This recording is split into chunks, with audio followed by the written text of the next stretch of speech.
Hey team, what's going on? Welcome to another episode of the Lifestyle You podcast.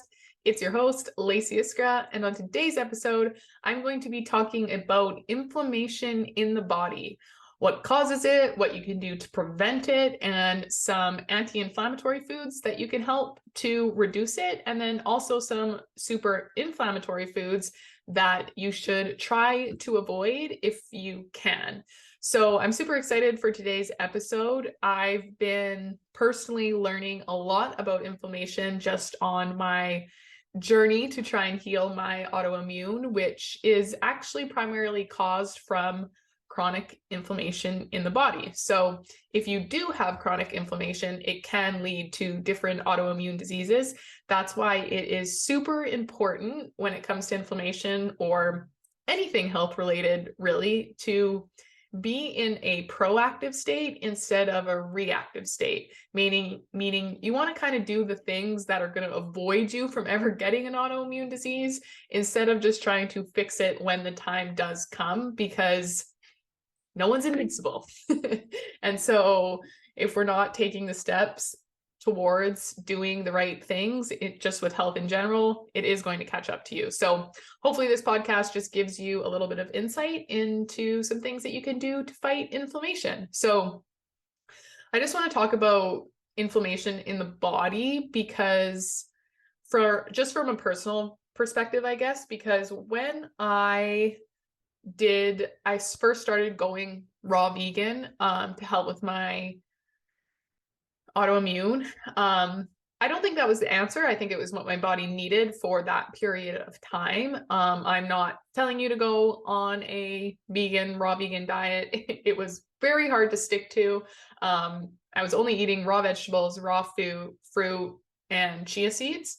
And I did that for about 6 months, but it was really interesting because in the first probably month, I lost around 15 pounds. And most of you are thinking, oh my gosh, like that's amazing. I would love to lose 15 pounds in a month, but it's super important to understand that it actually wasn't fat, because in order to lose 15 pounds of fat, I would have to be in a huge calorie deficit in a month. And I wasn't. I was actually eating more food on the raw vegan diet, or more calories, than I was previous. So I knew it wasn't fat, but I didn't really understand why I was able to lose weight so quickly when I was eating more food. And it was because I had eliminated anything that was inflammatory, because there's so much foods that are so high in not high in inflammation, but make you inflamed, that when I just stuck to raw vegetables and raw fruit, I wasn't eating any of those. And so I lost a whole bunch of inflammation and my body completely changed. And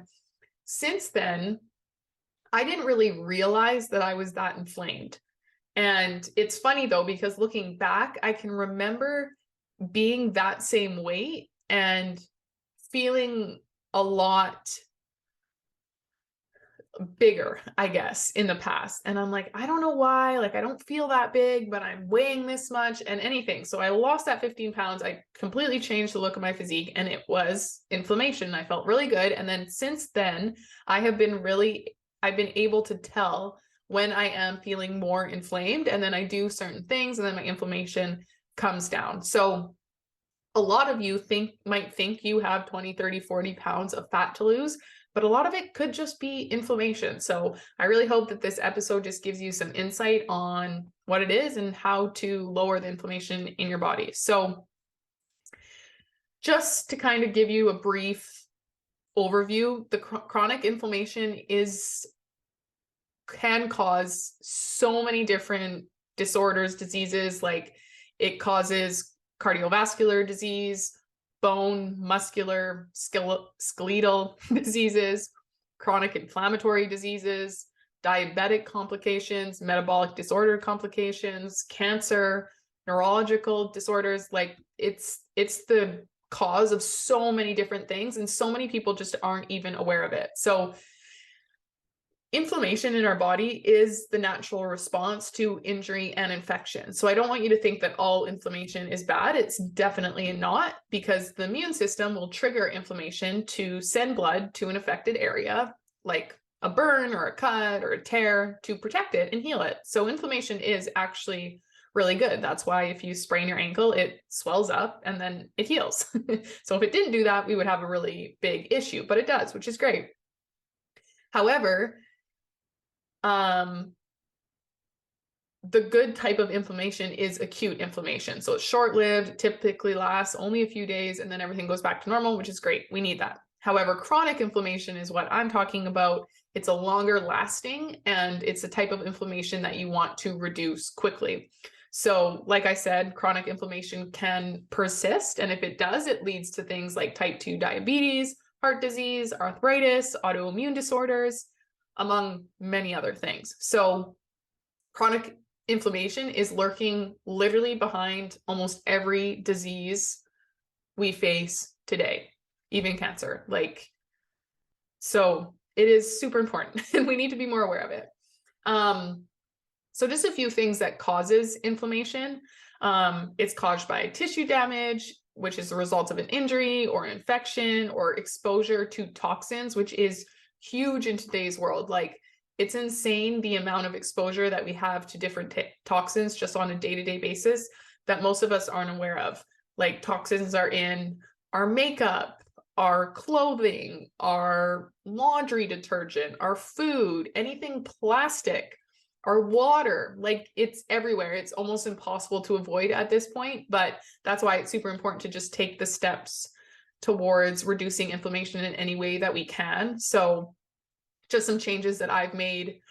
I've kind of been slowly trying to remove the toxins from my life over the past probably 4 or 5 years. My really good friend Megan is a part of Young Living Essential Oils, and they are also all non-toxic. So she's kind of helped me on this journey because it is overwhelming because literally everything has toxins in it. And so to find, even if you buy a laundry detergent that says it's clean and no toxins, if you read the label, there's something in there that's not good. And so she's really helped me on my journey because she really understands it. And so,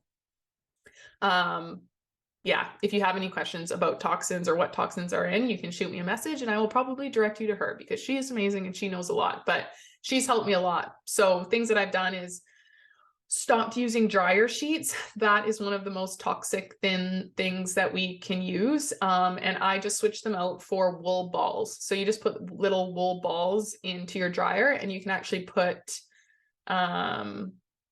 essential oils on them and then they smell great and it's great. But I think that that's probably the number one thing that if you can stop using I can't even remember what they're called, but the dryer sheets, is it Tide? I don't even know. So dryer sheets, I've swapped to natural laundry detergent. That's a big one as well. And then I just tried to stop using plastic containers to store my food in. Lots of toxins in plastic that just kind of can leak out into your food, especially if you're warming them up. So I try to avoid the microwave whenever I can. Obviously, sometimes it's a lot easier said than done. And I'm not going to say that I never use my microwave anymore. I do, but if I have the time, I'll try to warm up my food in a pan. And then I also switched to primarily glass containers to store my food in. So that was another big switch that I made. My cleaning products, so just things that I clean my kitchen with, stuff like that. I swapped all that out for natural stuff. So there's lots of things that you can do to remove your toxins. And I should maybe do a whole episode on this because I feel like I could go into much bigger detail. But this isn't what this is about, but I just wanted to give you a little insight. I think, again, if you can do one thing, it's to swap out your dryer sheets for those wool balls. That's going to make a huge difference, and that's a great first step. Swapping out your toothpaste. There's lots of toxins in toothpaste. That's something that I also did, just like deodorant. It's crazy when you start looking into it, and it's kind of like a wobbly path because the more you know, the more you realize you don't know, and they're literally in everything. So just do the best that you can. Don't try to change your whole entire life overnight or you'll get overwhelmed. But just pick one thing and switch that out. And then once you don't notice anymore, pick another thing and switch that out. So yeah, exposure to toxins is one of the largest threats to us facing chronic inflammation, as it can be a product of one's environment and go unnoticed. Like most of us don't even realize that And then another threat is lifestyle choices that affect the immune system's response to inflammation. So while you may not be able to control your environment, you can make lifestyle choices that support healthy function of your immune system and help reduce inflammation in the body. So lots of signs of inflammation in the body. Some are more noticeable, some are not. And for acute inflammation, so the inflammation that comes and goes really quick, such as a sprain or a fever or things like that, they're more noticeable. But the thing with chronic inflammation is it is difficult to spot. And that's kind of like me. Like, I didn't know I was chronically inflamed. I thought I was just kind of gaining a little bit of weight, I guess.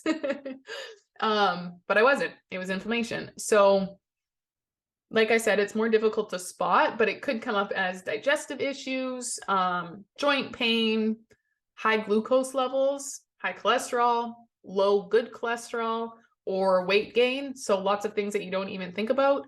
And if chronic inflammation continues, signs could include serious health conditions that I mentioned before, all the diseases and things like that. So it's hard to diagnose yourself with inflammation in the body, but your doctor will be able to tell you that and let you know if you do have a higher level of inflammation than you should. But I guarantee most of us, unless you are very aware of like the toxins in the environment, probably do have some inflammation.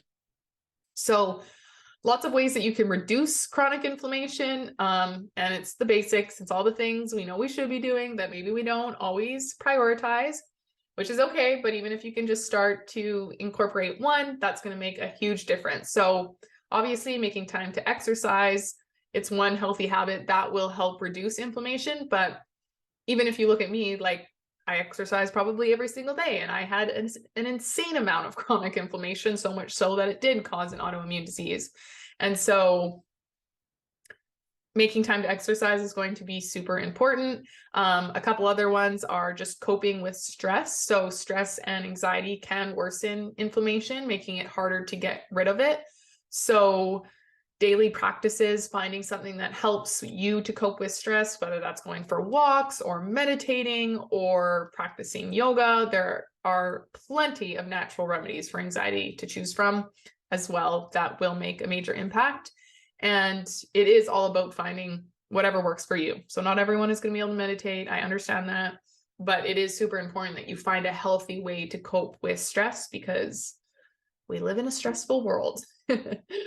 And another thing that we can do is sleep. So prioritizing sleep, getting enough sleep. I've learned more and more about sleep over the last few years, and it is insane how much even a few crappy days of sleep can impact your health.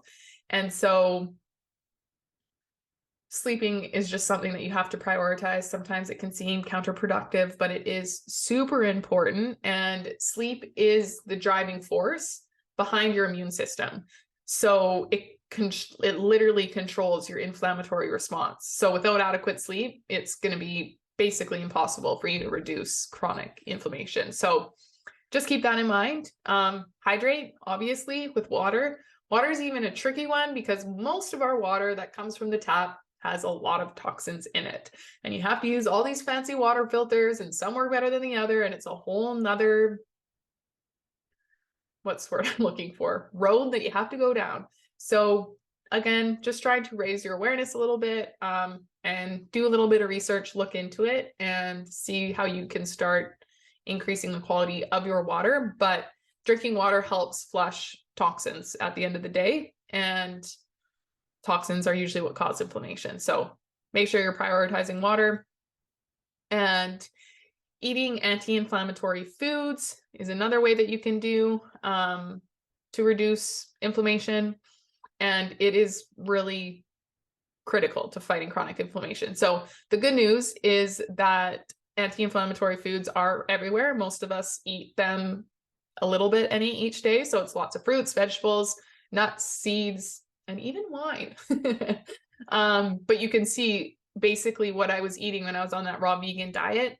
It was all anti-inflammatory foods. So it was also, not only did I remove all of the inflammatory foods from my diet, I also added in a whole bunch of anti-inflammatory foods. So it was kind of like a double whammy, which I think is why it was able to fight the inflammation so quickly. There are some supplements that you can do to reduce inflammation in the body, and they're all pretty straightforward. So I think turmeric is one. I still do take turmeric every day. Fish oil, ginger, vitamin C is good. So obviously, talk to your doctor. Not recommending any of these for anyone, but it's just a few that I have started to incorporate since trying to really keep my inflammation very, very low. And then you want to obviously, like I mentioned, stay away from foods that cause inflammation, which I'm going to go into a little bit more after this. But reducing inflammation by way of your diet requires both adding in the anti-inflammatory foods and then eliminating inflammatory foods. So when you load up on veggies and rich sources of omega-3s and fruits, you should naturally eat less of the other stuff because you're prioritizing the other thing. And you can't just eat everything all the time. You'll be super, super full. So by focusing more on what you can eat, you will just by chance eat less of what you can't eat. And that's a much easier way to go about any diet change, is focusing more on what you can eat and less on what you can't, if that makes sense. So it's just the way our brain works, because as soon as we say, I can't have this, I can't have this, I can't have this, well, we just want it 10 times more. But if you focus more on, oh, I can have more of this, I can have more of this, then by doing that, a byproduct is just automatically eating less of whatever you can have. So just a little tidbit, but foods that cause inflammation are foods with added sugar, processed foods, particularly those with preservatives, dyes, sugar. You really want to stay away from refined carbohydrates. Processed meat, yes, that means hot dogs, or just like lunch meat, things like that. Oils, seed oils, vegetable oils, hydrogenated oils, which I want to talk to about a little bit more. It is something that I've been trying to actively avoid, seed oils. And oh my gosh, you guys, it's in everything. Seed oils, they put seed oils in everything because I'm pretty sure it's what keeps things fresh on the shelves for longer. So think like those little like pre-packaged muffins or like Twinkies. Those have a whole bunch of not the good type of oil in them because it keeps it feeling fresh. So anything like pre-packaged like that, you want to stay away from. And seed oils just in general, because they are very, very cheap, a lot of companies use them in their products to make them last longer. And I've just been trying to avoid seed oils for probably 3 months now. And it's literally in every single packaged food, like even the highest quality organic crackers. I'll like read the label: oil, sunflower oil, seed or safflower oil, canola oil, all of those, literally the most inflammatory food, personally, I believe. So just again, becoming aware. If you're currently cooking with, I think the first step is just to swap out whatever oil you cook with. So if you're cooking with like canola oil, sunflower oil, anything like that, just swapping that out. Avocado oil is good, coconut oil is good, and then olive oil is also okay.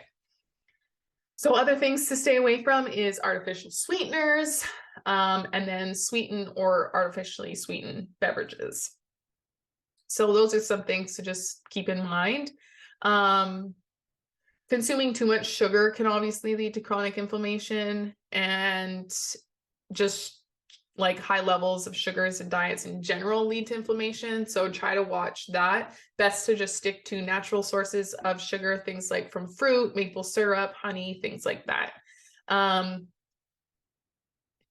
Alcohol does cause inflammation, but it's everything in moderation. Like if you have a one drink or a couple drinks a week, I'm sure that's not going to be a big issue, but it's when you're drinking it consistently over a period of time, especially if you are already someone who is dealing with a lot of other things that cause inflammation, probably want to limit your alcohol consumption. But everything in moderation. So just keep that in mind. And gluten can be super inflammatory for people that have a intolerance or reaction to it. I think a lot of us are sensitive to gluten and probably shouldn't eat it, even if we don't necessarily feel any effects. I think it's like, don't quote me on this because this is just off the top of my head, but I want to say it's like 75% of us shouldn't really be eating gluten. And that's something that I recently just learned about myself with my new coach is I shouldn't be eating gluten. And I'm someone who I don't actually have any physical effects from it, but it causes an insane amount of inflammation in my gut.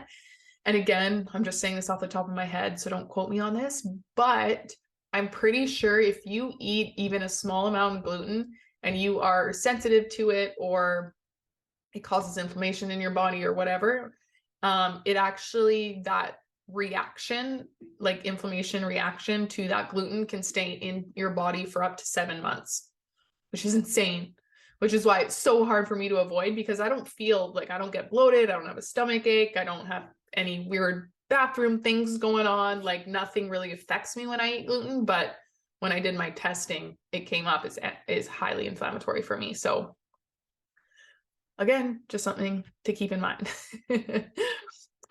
So that's kind of like what inflammation is, some ways that you can reduce it, some things that really cause it. And now I just want to talk a little bit about fighting inflammation. Because one of the biggest ways that you can fight inflammation is not from something from the pharmacy, but actually your diet, which is awesome. So, like I said, refined carbs, French fries, soda, margarine, shortening, things like that cause inflammation.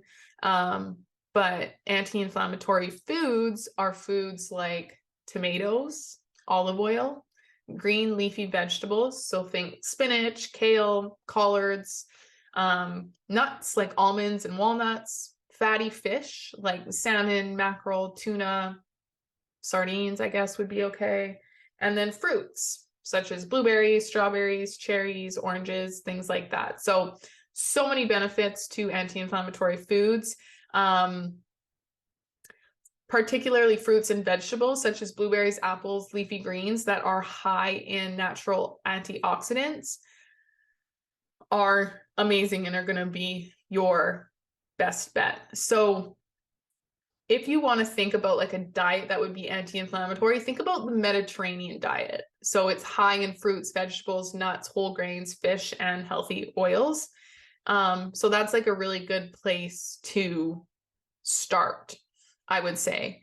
And then another really good way that you can fight inflammation is by balancing your blood sugar, which is another thing that I've been trying to do lately when I eat, just because my coach is basically telling me to eat this way, but it's kind of cool. So the idea behind it is you eat in a certain order your food, I guess. And me and Jensen are actually going to do a podcast on coming off birth control next week. and just her experience with that. And a huge part of coming off birth control is eating to balance your blood sugar. So I'm not going to go too into this because I think we're going to go into it more over there, but it's basically the idea that you eat your vegetables first, and then you eat your protein and fat second on your plate, and then you eat your carbs last. And that is just supposed to help balance your blood sugar. So that's another thing that you can do. But again, not going to go into that too much because me and Jensen are going to talk about that a little bit. So that's pretty much all I wanted to talk about. I just wanted to kind of give you guys some awareness into inflammation, how it's caused, just some simple things that you can do to start to lower it, because most of us are probably chronically inflamed, unfortunately, just because of the amount of toxins in our environment today. And you can make some switches that can just drop that inflammation. And it was so eye-opening to me when I lost that 15 pounds in that first month of being raw vegan. And I really don't want you guys to take this as like, oh, I can lose 15 pounds if I do all of these. Like, this is not some quick fix fat loss scheme, because it will come back if you continue to eat the high inflammatory foods. And I could have had really high inflammation. I did because I have autoimmune. So I'm not saying if you do this, you're going to lose 15 pounds either. I just want to make that really clear. But it was just very eye-opening to me to think about, if I lost 15 pounds, like think about how much inflammation that is of my cells inside my body. Like that is insane to me. And so I think if you can just start to limit some of the toxins, like I said, if you can do anything, swap out your dryer sheet. Start there. That's a great place to start. And then really try to start just becoming more aware of seed oils and where seed oils are and where they're located, because it's hard to avoid them. I'm not going to lie. Unless you're eating like a whole food diet, they're in pretty much everything that's in a package, because it just preserves the length of time that they can sit on the shelves. I think that is what their like purpose is. But it's just something that I think is super important, and I just wanted everyone to know about it. So once again, if you have any questions, feel free to message me on Instagram. My Instagram is LACEEISKK. And I will most likely probably direct you to my friend Megan, who is amazing, and she's a pro at all of this stuff. But yeah, so I hope you all have an amazing week. Thanks for listening, and I will talk to you next week.